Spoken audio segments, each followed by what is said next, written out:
Bismillahirrahmanirrahim. Assalamualaikum warahmatullahi wabarakatuh. Alhamdulillah, wassalatu wassalamu ala rasulillah Muhammad bin Abdullah wa ala alihi wa ashabihi wa mawalah wa man ittaba'a ila yaumil qiyamah. Masya Allah kan wa ma lam yasha' lam yakun, la hawla wa la quwwata illa billah. Rabbi shrah li sadri wa yassir li amri wahlul 'uqdatam min lisani yafqahu qawli. Rabbana zidna ilma. Alhamdulillah, senang sekali pagi hari ini kita bisa hadir di majelis yang berkah ini, disaksikan oleh puluhan ribu malaikat yang tidak terlihat, namun saya yakini keberadaannya ada sekitar kita, karena memang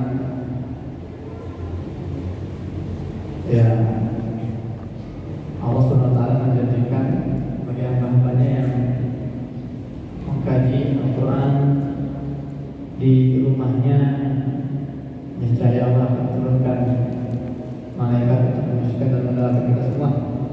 Dan kita berharap keberadaan kita sampai beberapa menit ke depan ini, setiap detiknya Allah catat sebagai amal jihad fisabilillah. Amin Allahumma amin. Para ikhwan akhwat rahimahullah, hari ini tepat hari ke 429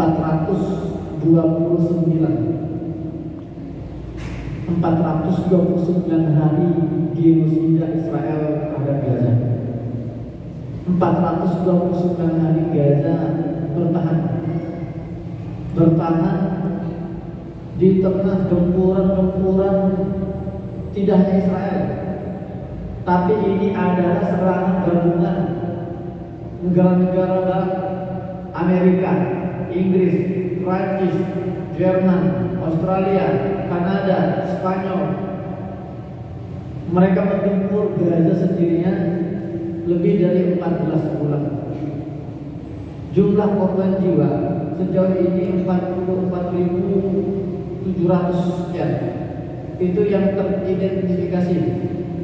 Yang tidak teridentifikasi mencapai angka 10.000. Sebagian besar masih terjebak di bawah reruntuhan karena mereka belum bisa dievakuasi karena keterbatasan peralatan evakuasi yang dimiliki oleh Gaza. Sampai detik ini kita sedang berkumpul di sini di Gaza itu hujan bom tidak berhenti, tank banjir terus mentarget warga sipil di rumah-rumah mereka dan di tempat-tempat pengungsian. Anak-anak Gaza yang tidak berdosa, yang tidak tahu kenapa mereka terbangun di pagi hari dalam kondisi darah bersimbah darah mengucur di kepala sampai kaki mereka.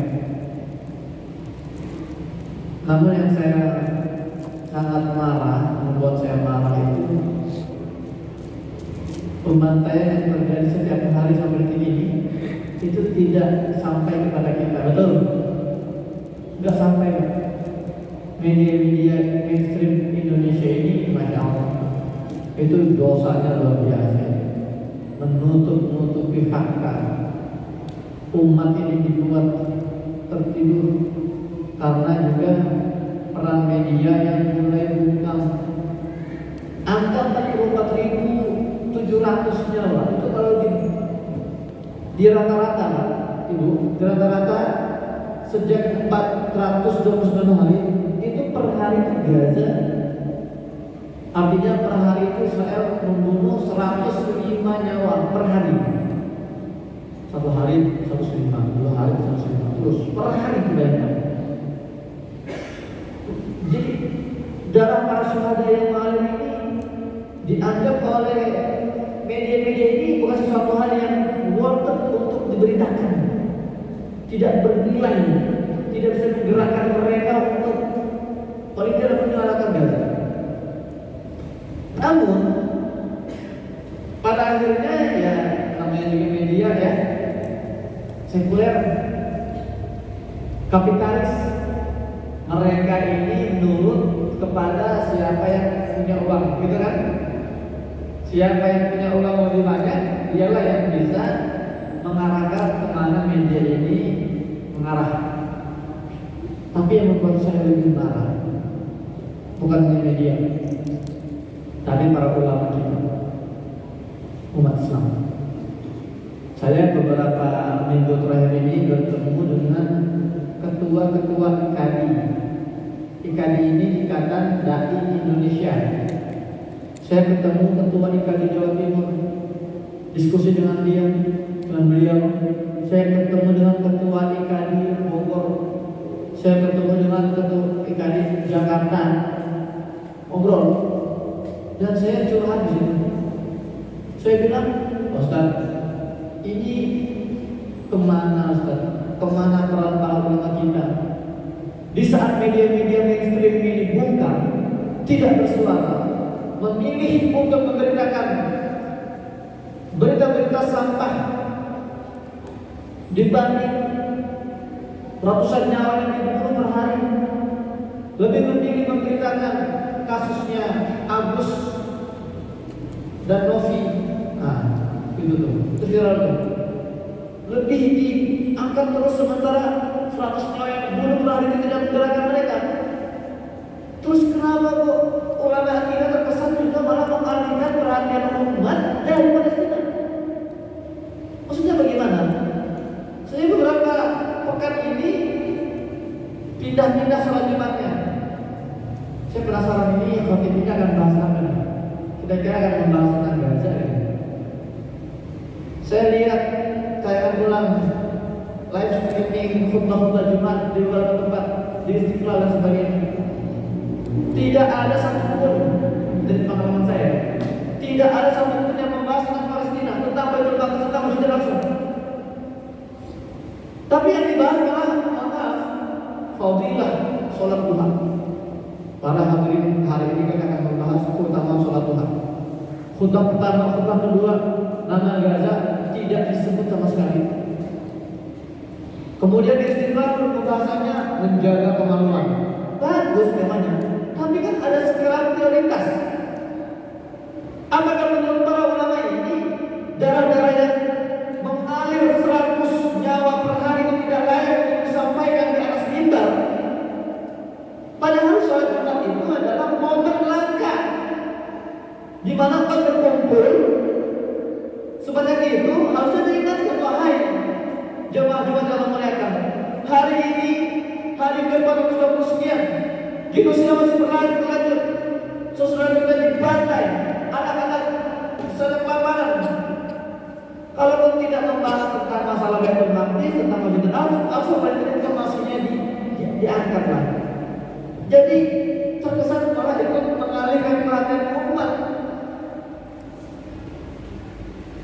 Ketika saya diskusi ngobrol, apa kendalanya, gimana masalahnya?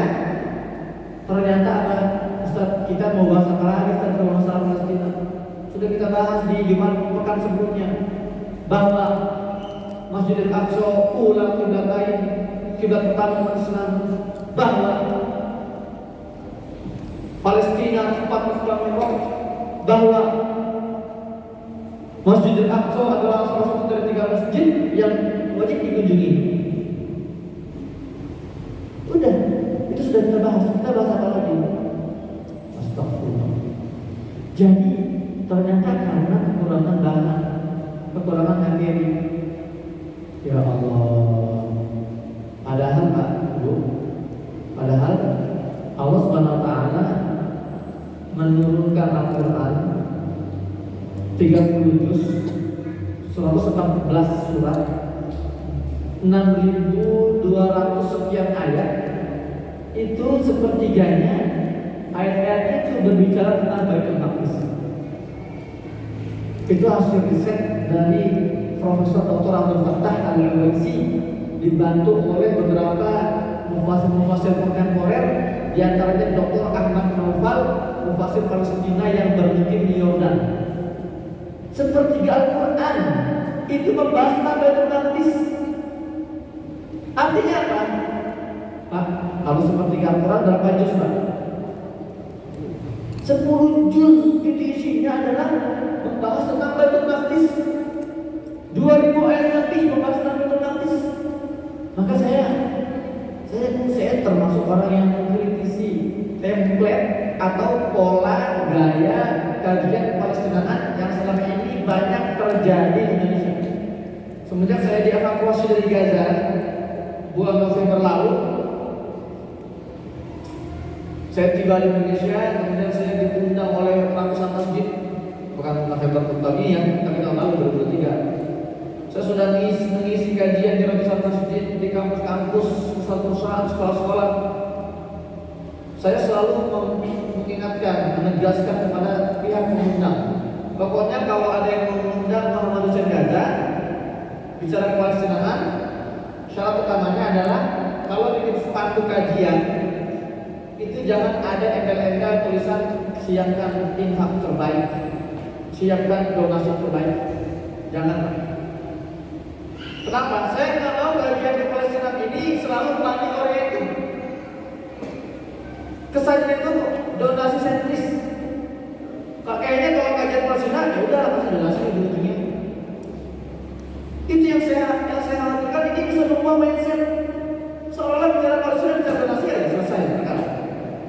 Karena 2021 saya pernah pulang ke Indonesia, saya pernah diundang, dijadikan talent oleh beberapa NGO, beberapa lembaga kemanusiaan.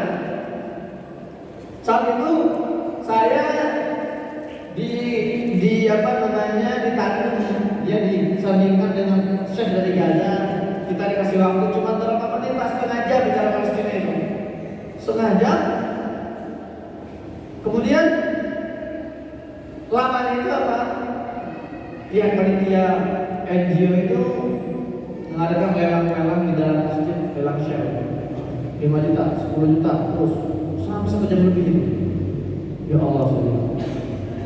Dan saya juga nggak suka kalau template seperti itu. Di sini pernah ada Syekh Palestina di sini. Ada ya? Bisa datang ke Syekh Palestina di bawah NGO, informasinya itu lagi. Wahai umat Islam, ingat Masjid Al-Aqsa adalah kiblat pertama umat Islam. Itu kan ya. Terus kedua itu lagi yang dibahas, Isra Mi'raj. Ada yang lalu, kemudian putar video-video, misalnya video-video penghancuran, video-video mengenaskan kesedihan. Lalu template-nya diakhiri dengan tadi lelang donasi. Yang saya khawatirkan Pak, kalau template atau gaya kajian seperti itu, saya khawatir para audiens, para jamaah setelah memberikan harta-harta sisa yang tak seberapa itu, pulang ke rumah dengan membawa pemikiran, alhamdulillah sudah gugur kewajiban saya. Kewajiban yang mana? Apakah serendah itu perjuangan kita melawan Palestina? Apakah sesederhana itu perjuangan kita melawan Palestina? Enggak. Kewajiban yang mana, Bu? Perjuangan pembebasan Masjidil Aqsa adalah proyek seumur hidup. Sebuah perjuangan yang harus melibatkan tidak cuma saya, tapi istri saya harus dilibatkan, anak-anak saya harus dilibat, orang tua saya, keluarga saya. Karena sedang kita bahas ini Masjidil Aqsa. Apa itu Masjidil Aqsa? Apa esensi? Kenapa kita harus memperjuangkan masjid ini dengan totalitas, dengan mengorbankan semua yang kita miliki? Karena di masjid yang juga diperjuangkan oleh Nabi Muhammad Sallallahu Alaihi Wasallam dengan merahkan semua yang dia miliki. Allah berfirman dalam surat Al-Isra ayat 1, A'udzu billahi minasyaitonir rajim. Bismillahirrahmanirrahim. Subhanalladzi asra bi'abdihi lailan minal masjidil haram ilal masjidil aqsa alladzi barakna hawlahu linuriyahu min ayatina innahu huwas samiul basir. Subhanalladzi maha suci zat asra yang telah memperjalankan bi'abdihi seorang hambanya lailan di satu malam minal masjidil haram dari masjidil haram. Di mana, Bu? Masjidil haram di mana? Di Mekah. Ilal masjidil aqsa di Baitul Maqdis Palestina. Dulu saya ketika membaca ayat ini, saya ada berpikir, oh ini memang ayat yang membahas peristiwa Isra Mi'raj. Ternyata setelah saya mendengar tadabbur dari para ulama-ulama Palestina tentang ayat-ayat ini, ternyata banyak hikmahnya, banyak pesan-pesan dalam ayat itu. Di antaranya, menurut Profesor Muhammad Al-Waizi, minal Masjidil Haram ilal Masjidil Aqsa, ini cara Allah meringkas dakwah Nabi Muhammad, visi-visi Nabi Muhammad SAW semasa hidupnya.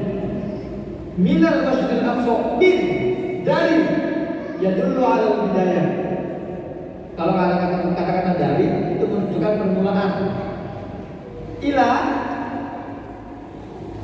ke yadullu ala nihayah, permulaan dan akhir.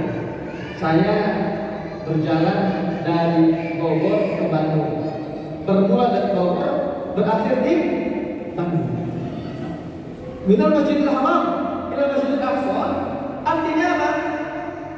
Dakwah Nabi SAW dimulai dari Makkah, Masjidil Haram, berujung pada pembebasan Masjidil Aqsa. Dua masjid yang Allah sebutkan tanpa sekat, tanpa perantara, tanpa pemisah, menunjukkan apa? Bahwa ini dua masjid ini adalah sumber keseimbangan dunia.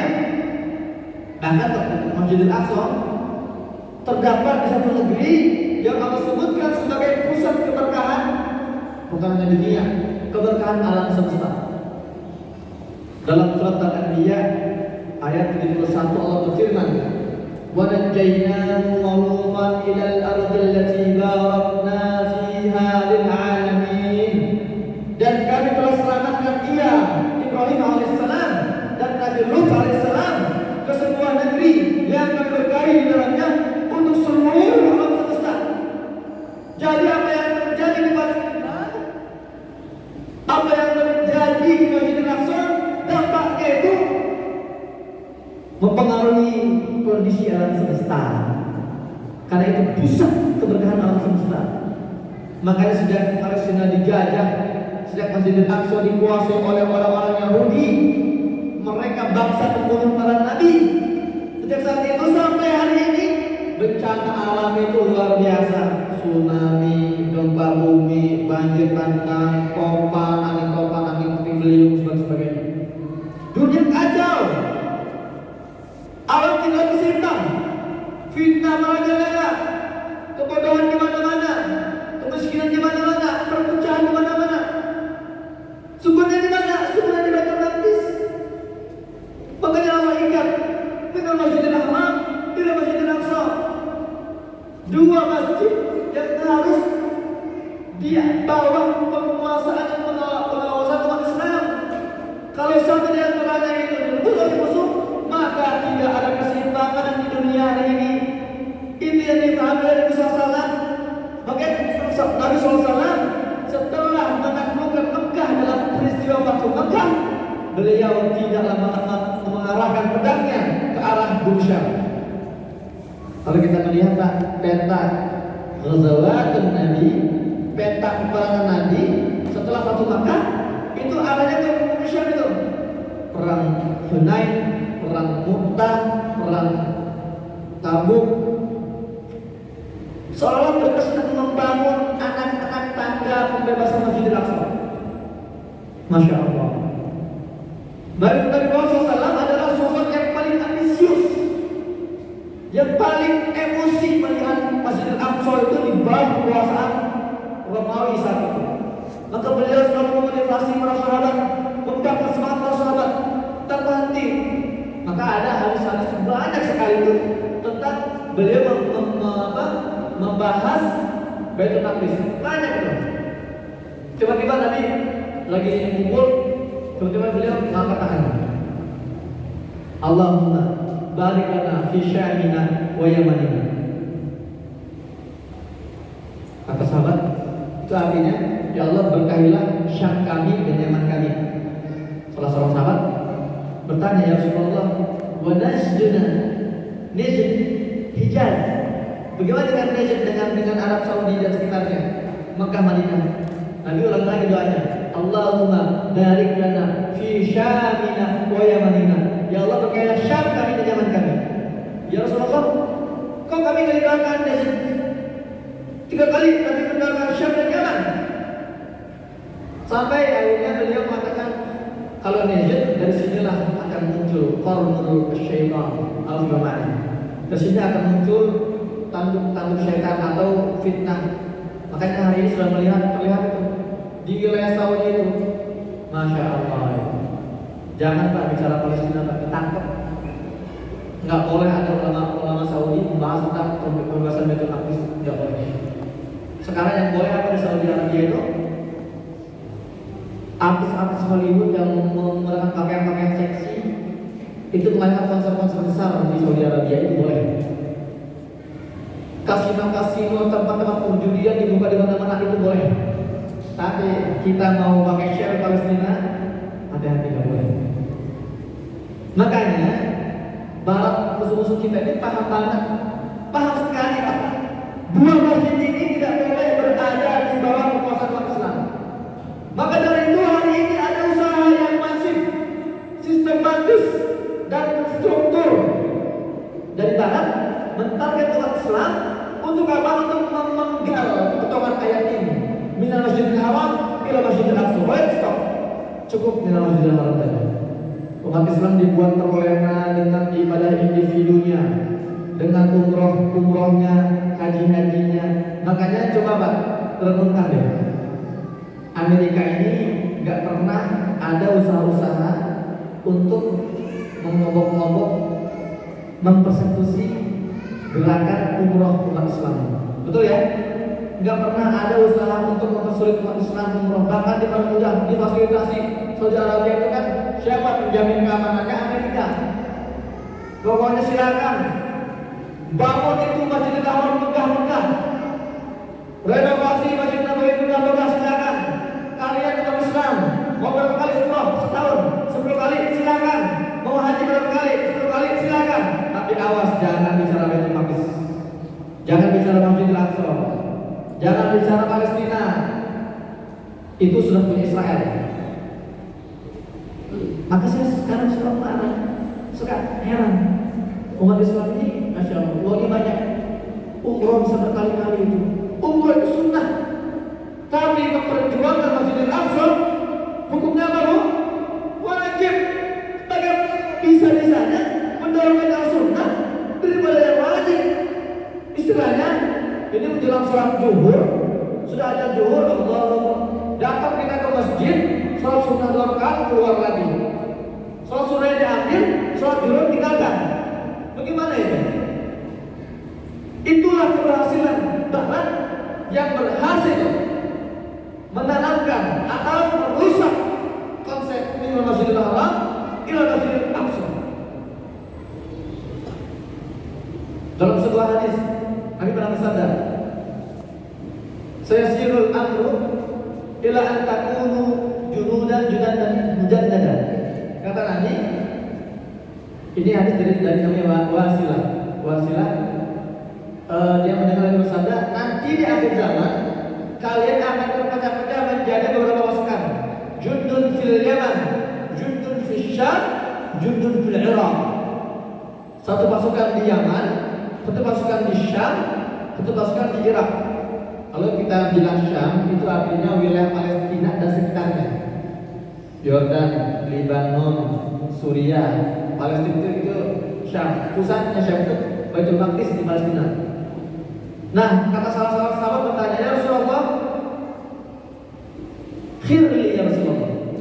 Ya Rasulullah, kalau aku hidup di masa itu, aku harus gabung ke pasukan yang mana? Apakah ke Yaman, ke Irak, atau ke Syam? Apa kata Rasulullah? Alaikum bisyam, fa innaha safwatu bilalillah, yaskunuha khiratu min khalqih. Kalian gabunglah ke Syam, karena itu adalah negeri pilihan Allah. Safwatu bilalillah. Jadi dari banyak negeri di dunia, Allah memilih yang paling istimewa adalah Syam. Yaskunuha khiratu min khalqih. Di situ Allah letakkan penghuni Syam, hamba-hamba terbaik yang ada. Masya Allah. Jadi Nabi ini proaktif membahas masalah Syam. Dalam satu hadis lagi yang bersabda, "La tazalu ta'ifatun min ummati 'ala al-haqqi zahirin wa li'adwihim qahirin la yadurru man khadalahum hatta ya'tiyahum la'wa." Kata Nabi, akan selalu ada satu kelompok kecil dalam umatku yang tidak selalu tampil dalam kebenaran dan selalu berhasil mengalahkan musuh-musuh mereka sampai hari kiamat, sampai mereka mati. Kata salah seorang sahabat, "Aina hum ya Rasulullah?" Mereka nang pundi ya Rasulullah? Mereka di mana? Hum di Baitul Maqdis wa anna di Baitul Maqdis. Mereka orang-orang Baitul Maqdis dan sekitar Baitul Maqdis. Nah, jadi saya selalu katakan pokoknya kajian-kajian saya ini orientasinya edukasi. Kita tidak mau sekedar memberikan bantuan, tapi kita tidak paham esensi perjuangan ini. Sejauh mana kewajiban kita? Maka kita ubah pertanyaannya, apa ya? Kita ubah pertanyaan, kita lengkapi pertanyaannya. Bukan pertanyaan kenapa sih kita harus bantu Palestina? Itu pertanyaan ekstrim. Tapi pertanyaan yang lengkapnya, kenapa kita harus dan wajib memperjuangkan Baitul Maqdis, Masjidil Aqsa dengan mengalahkan semua yang kita miliki? Itu mentalitas para nabi. Para nabi pun Allah perintahkan untuk memperjuangkan Masjidil Aqsa. Nabi Daud alaihissalam masa mudanya dihabiskan berlatih fisik, berlatih. Namanya itu udah kelak. Kalau kita ada ketapel, ketika ada peluang Nabi Daud ikut dalam pasukan Talut melawan Jalut, dia bergabung dengan misi membebaskan Masjidil Aqsa. Nabi Musa alaihissalam setelah membebaskan Bani Israel, Allah perintahkan dalam surah Al-Maidah, "Ya qaumi udkhulul ardal muqaddasata allati kataballahu lakum." Kata Nabi Musa, "Wahai kaumku, wahai Bani Israel, masuklah ke negeri, ke tanah suci yang Allah tulis untuk kalian." Bani Israel nggak mau.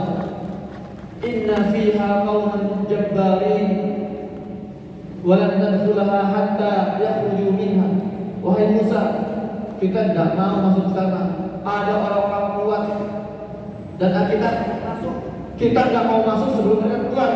Itulah mental orang Yahudi itu. Mereka tuh nggak bisa perang kecuali mereka harus kesopanan tempat yang kesopanan dulu.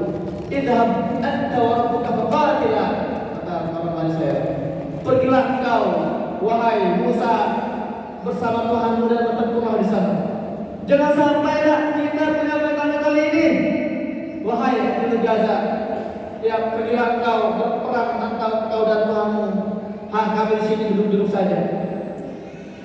Bukan artinya kita harus ke sana semua dalam hari ini untuk perang, enggak bisa.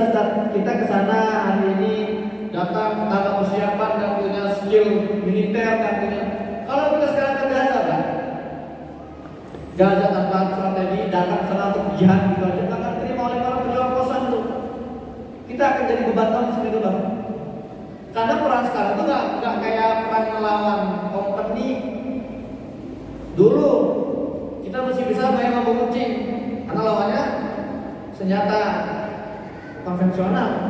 Sekarang itu lawannya jet tempur, tank panjang, nggak bisa kita jam bambu kuning itu, ya ke bambu runcing itu ke tank panjang nggak bisa. Kecuali kalau kita ke Gaza membawa 20 unit anti pesawat, nah mungkin itu akan diterima itu. Kita ke Gaza membawa 20 unit RPG misalnya anti tank, nah mungkin dengan skill ya. Terus kita harus ngapain? Kalau kita nggak bisa ke sana bertempur, ada alternatifnya. Ada alternatifnya. Terdapat dalam satu hadis dari Maimunah. Hadis Maimunah yang diriwayatkan oleh Imam Ahmad dalam musnadnya. Suatu hari, ini hadis ini penting ya, tolong direnungi bersama-sama. Suatu hari ada seorang pembantu wanita, hamba sahaya Nabi Muhammad SAW. Nabi Muhammad punya beberapa pembantu, di antara ini nih, namanya Maimunah. Qalat, "Ya Nabi Allah, aftina fi Baitul Maqdis." Kata Maimunah, wahai Nabi Allah, berikanlah kami fatwa, instruksi apa yang harus kami lakukan terhadap Baitul Maqdis. Seorang pembantu membahas tentang Baitul Maqdis. Ini pertanyaan yang sebetulnya, maaf ya, dalam tanda kurung pertanyaan yang ngawur sebetulnya. Pertanyaan yang nggak biasa, yang nggak logis. Kenapa? Hari itu Bu, di mana Nabi masih hidup, hari itu Baitul Maqdis atau Masjidil Aqsa itu bukanlah sebuah tema ringan yang biasa dibahas oleh emak-emak. Saat itu Baitul Maqdis sedang jadi perebutan dua kekuatan imperium adidaya dunia, Persia dan Romawi. Saat itu Baitul Maqdis sedang menjadi pusaran geopolitik kekuatan dunia hari itu. Itu tema berat yang hanya dibahas oleh para raja-raja, para jenderal, para panglima. Kok ada seorang emak-emak pembantu pula bertanya ke Nabi tentang tema berat ini? Contoh dari ibu nih. Ibu pernah gak ibu? Ibu pagi-pagi ke pasar nyari buat sarapan, ikan pedang, ikan asin, pete gitu kan. Nyampe pasar, ibu ketemu sama ibu lagi nih. Jem, nah terus ngobrol.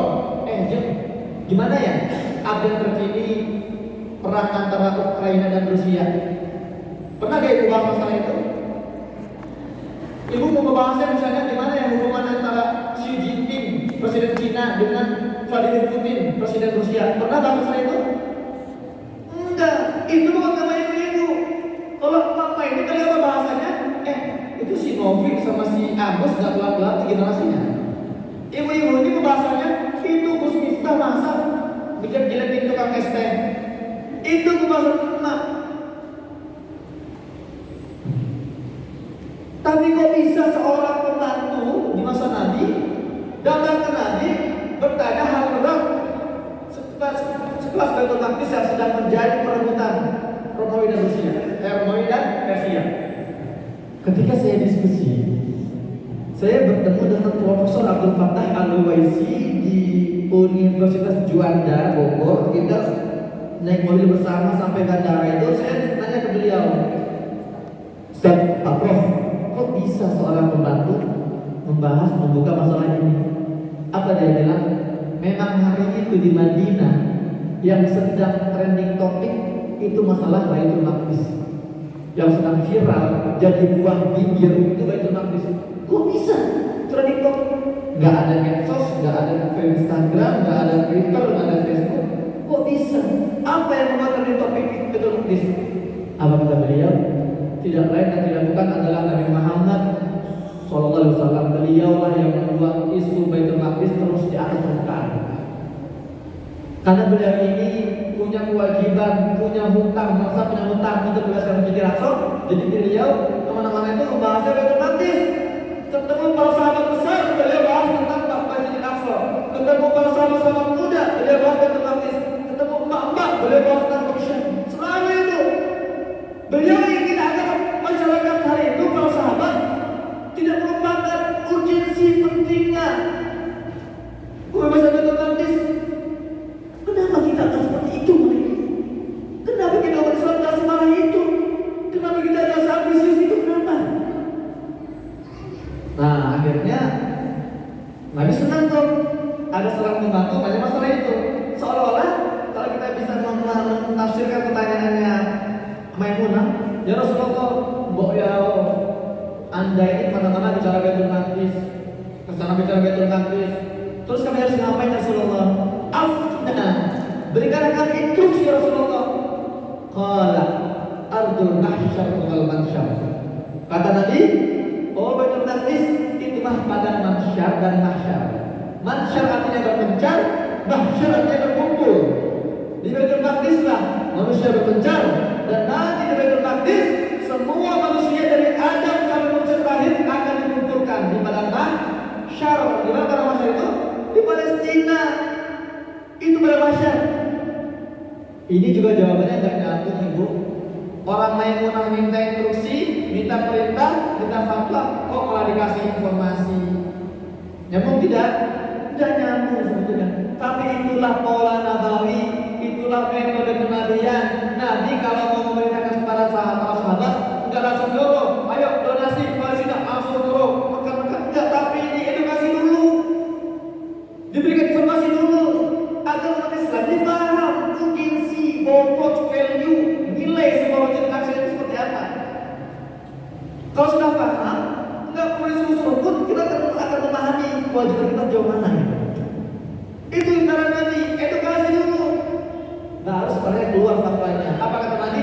Itu wasallu fa inna salatan fihi ka'alfu salatin fi masjid. Datang kalian semua wahai para sahabat ke Baitul Maqdis, bebaskan Baitul Maqdis dari penjajahan Romawi dan sholatlah di sana. Karena barang siapa sholat di Baitul Maqdis, pahalanya 1000 kali sholat di Masjid ini apa kali pasir? Ini apa? At-Ta'awun. Satu rakaat di Baitul Maqdis Ibu, di Masjidil Aqsa, satu rakaat di Masjidil Aqsa itu pahalanya 1000 rakaat sholat di Masjid Ta'awun. Mau Bu? Mau Pak? Bayangkan sholat 2 rakaat di Masjidil Aqsa, Allah Akbar. Selesai sholat, pahalanya seolah 2000 rakaat subuh di sini. Ada yang sanggup sholat 2000 rakaat? Pincang itu kaki itu, bengkak itu. Tapi apa seperti kata tadi, jaga dan bebaskan. Lalu sholat di sana. Waduh, kata Maimunah, qalat ara'aita man lam yutir an yatahammal ilai ayatin. Ya Rasulullah, bagaimana kalau kami ini boten sakit, derek sakit, belum bisa ya Rasulullah. Kami ini masih lemah, kami ini pasukan sedikit, jarak kami jauh, kami harus membebaskan Masjidil Aqsa yang sedang dikuasai oleh 1 juta pasukan Romawi. Tidak sanggup Rasulullah. Realistis, Maimunah realistis. Kami ini masih tidak bisa ya Rasulullah, harus perang ke sana itu. Kira-kira Pak, kira-kira nih ya, kondisi Maimunah dan para sahabat hari itu sama tidak dengan kondisi kita hari ini? Sama tidak? Sama. Kita mau nggak Pak? Bebaskan Baitul Maqdis sekarang, hari ini mau nggak? Mau nggak Bu? Mau kita bebaskan Masjidil Aqsa sekarang? Bisa ya sekarang? Nggak bisa. Kita kalau mau bebaskan Masjidil Aqsa, kita nggak hanya bicara Israelnya. Ada Amerika, Inggris, Prancis, Jerman, Spanyol, situ backup mereka itu. Jadi posisi kita sama dengan Maimunah hari itu. Kita nggak bisa hari ini, tapi kita mau jangan hari itu. Apakah ada alternatif? Apa kata Rasulullah? Perhatikan. Jawaban Nabi ke Maimunah adalah jawaban untuk kita hari ini. Qala falyuhdi ilaihi zaitan yusrafi fa inna man ahda lahu kana kaman shalla fi. Kata Nabi, kalau kalian belum mampu, belum sanggup, masih terbentur keterbatasan, maka bukan alasan. Falyuhdi, maka Anda yuhdi ihdaan, kirimkanlah hadiah ke Baitul Maqdis. Falyuhdi ini fa'nya harful jawab, lamnya itu harful amr, lamul amr perintah. Maka paling tidak kalian kirimlah hadiah ke Baitul Maqdis. Karena barang siapa kirim hadiah ke Baitul Maqdis, maka dia dapat pahala sholat di Baitul Maqdis. Mau dapat pahala sholat di Baitul Maqdis? Syaratnya apa? Kirimkan hadiah. Nah, di sini masalahnya Pak. Di sini masalahnya. Jujur Ibu ya, kita selama ini kalau kirim harta ke Palestina, niatnya hadiah atau sedekah? Ayo, sedekah kan? Sedekah apa ya? Sedekah ini bahasa Arab atau bahasa Klaten? Klaten. Bahasa Arab ini sedekah jariyah, sedekah. Itu bahasa Arab. Kenapa Nabi tidak menggunakan qala sedekah, maka kirimkan sedekah ke Palestina? Kenapa Nabi menggunakan istilah hadiah? Apakah Nabi ini asal bunyi? Apakah Nabi ini asal ngomong? Enggak. Di sini ada pesannya. Di sini ada satu pelajaran. Karena beda antara hadiah dan sedekah. Al-hadiah dan sedekah itu beda. Kalau sedekah itu Bu, ya dulu dia, ya disuflah. Tangan di atas, tangan di bawah. Sedekah itu pemberian identik dari uang suki, uang melarat. Itu sedekah itu. Dari pejabat ke rakyat jelata, sedekah itu. Tapi hadiah al-'ata minal muhibbi ilal mahbub. Pemberian seseorang kepada orang yang ia cintai, yang ia tresnoi, itulah hadiah. Kalau sedekah itu motivasinya apa? Kasihan. Nah, itu kan ya. Tapi kalau hadiah, apa motivasinya? Cinta dan kasih sayang. Jadi beda. Seolah beliau mengatakan, wahai umatku, jangan sekali-kali kalian memandang rendah orang-orang Palestina sebagaimana orang-orang miskin, fakir, dan membutuhkan sedekah kalian. Jangan kalian mau menganggap mereka orang-orang yang meminta-minta, lalu kalian orang-orang tangan-tangan di atas. Jangan. Karena mereka adalah orang-orang mulia. Maka perlakukan mereka, pandang mereka, anggap mereka sebagai orang-orang mulia yang wajib kalian muliakan. Mereka adalah para pujang-pujang terhormat yang harus kalian cintai, yang kalian sayangi. Maka pemberian kalian kepada mereka bukan sedekah, tapi apa? Hadiah. Jadi jangan salah kaprah mulai hari ini, luruskan niat. Innamal a'malu binniyat. Amal itu sesuai niat. Kalau ibu niatnya sedekah, ya udah pahala sedekah. Tapi kalau ibu niatnya hadiah, bapak niatnya hadiah untuk Baitul Maqdis, fa innaman ahdalahu kana kaman salabih. Barang siapa yang kirimkan hadiah ke Baitul Maqdis, maka seolah dia setelah sholat di Baitul Maqdis, pahalanya ada pahala sholat Baitul Maqdis yang 1000 kali lipat dibanding sholat masjid biasa. Oke Ustaz, bismillah Ustaz, hadiah untuk Palestina 5.000 perak. Niatnya hadiah, tapi uangnya kita kasih 5.000 perak. Kira masuk hitungan hadiah atau sedekah?